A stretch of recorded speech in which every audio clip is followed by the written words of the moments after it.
Dartpad, let's just quickly work through the main comparison operators. So many of them are going to look basically just like normal math operators. For example, greater than and less than. Let's say I wanted to check if one value was greater than or less than another. For example, is 3 greater than 2? Well, this is where booleans come into play. Comparison operators return booleans. In this case, we should expect to print true because 3 is in fact greater than 2.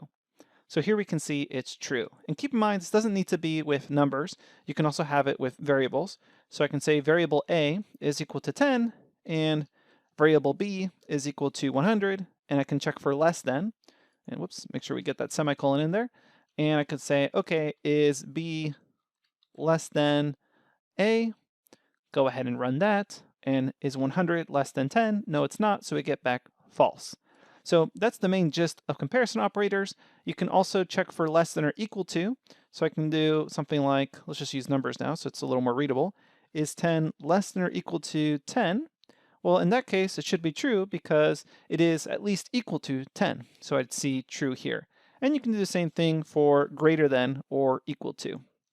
Now, the other thing we can do is actually check for equality. So is 10 equal to 10? So if I run this, we would expect that to be true. And keep in mind, this now extends to more than just numbers. So for example, I can say variable A, well, actually we already assigned variable A, so let's make this variable name 1 can be equal to Jose, and then variable name 2 can be equal to Mimi. And now let's print is name 1 equal to name 2. And since Jose and Mimi are not the same string, we would expect us to return false on that second print statement. So true, 10 is equal to 10, and then false, name 1 is not equal to name 2.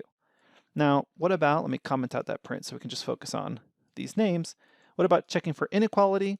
That's exclamation mark equals. So this says, are these two not equal to each other? In which case, we would expect this to be true. Since name 1 and name 2 are not equal to each other, that is a true statement. So those are all the comparison operators. It's just equal to and not equal to, less than and greater than, and then less than equal to or greater than and equal to. Now there is another thing I want to point out, and it's the ability to assert. Essentially, if you have something that's not true, go ahead and stop the program and then make an error. So for example, if I want to assert that name 1 is not equal to name 2, and then let's have print statements before and after this. In fact, let's go ahead and just make it very obvious what's happening. So we're going to say this is before the assert. Then I'm going to assert that 1 is equal to 1. And then I'm going to print after assert. Let's go ahead and run this and see what we end up getting. I see before assert and after assert. So this asserted to be true, which means there was no error. However, what if I do the following? Assert that 1 is not equal to 1. We know that's false. So what happens when you pass in a false statement into an assert? Well, your script will run up until the assert. Then it's going to be an uncaught error, and it's going to mention, by the way, the assertion that you were looking for failed. Okay, so that is the assert. Essentially, if something happens to be false, go ahead and raise an error and stop your script. The last thing I want to show you is type test operators. So we already know if I have something like an integer, so let's say my variable a is integer 50, I could print out a dot runtime type, and it should give me that, whoops, forgot the semicolon there. Sorry that I keep forgetting those. Go ahead and run that, and you see, okay, it's an integer. The other way I could confirm that whether or not it is a particular type is take the variable and say, is it? And then pass in the object type that you were interested in, for example, string.